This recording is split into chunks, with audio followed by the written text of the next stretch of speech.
Yosua 3. Menyeberang Sungai Yordan. Yosua bangun pagi-pagi, lalu ia dan semua orang Israel berangkat dari Sitim, dan sampailah mereka ke Sungai Yordan. Maka bermalamlah mereka di sana sebelum menyeberang. Setelah lewat 3 hari, para pengatur pasukan menjalani seluruh perkemahan dan memberi perintah kepada bangsa itu. Katanya, segera sesudah kamu melihat tabut perjanjian Tuhan Allahmu yang diangkat para imam yang memang suku Lewi, maka kamu harus juga berangkat dari tempatmu dan mengikutinya.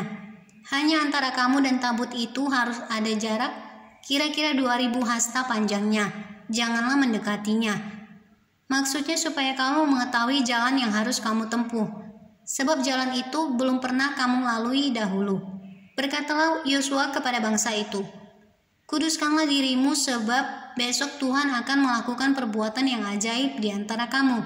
Dan kepada para imam itu Yosua berkata demikian, angkatlah tabut perjanjian dan menyeberanglah di depan bangsa itu.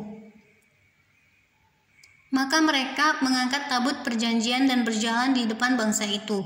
Dan Tuhan berfirman kepada Yosua, pada hari inilah aku mulai membesarkan namamu di mata seluruh orang Israel, supaya mereka tahu bahwa seperti dahulu aku menyertai Musa, demikianlah aku akan menyertai engkau. Maka kau perintahkanlah kepada para imam pengangkat tabut perjanjian itu demikian. Setelah kamu sampai ke tepi air Sungai Yordan, haruslah kamu tetap berdiri di Sungai Yordan itu.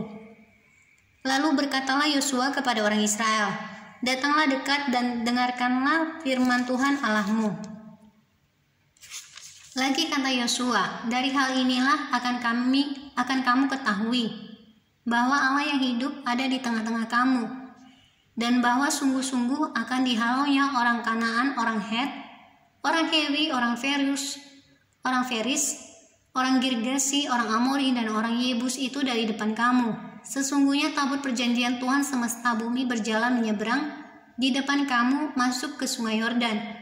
Maka sekarang pilihlah 12 orang dari suku-suku Israel, seorang dari tiap-tiap suku. Segera sesudah kaki para imam pengangkat tabut Tuhan semesta bumi berhenti di dalam air Sungai Yordan, maka air Sungai Yordan itu akan terputus. Air yang turun dari hulu akan berhenti mengalir menjadi bendungan. Ketika bangsa itu berangkat dari tempat perkemahan mereka untuk menyeberangi Sungai Yordan, para imam pengangkat tabut perjanjian itu berjalan di depan bangsa itu. Segera sesudah para pengangkat tabut itu sampai ke Sungai Yordan, dan para imam pengangkat tabut itu mencelupkan kakinya ke dalam air di tepi sungai itu. Sungai Yordan itu sebab sampai meluap sepanjang tepinya selama musim menuai. Maka berhentilah air itu mengalir. Air yang turun dari hulu melonjak menjadi bendungan jauh sekali di dekat Adam, kota yang terletak di sebelah Sartan. Sedang air yang turun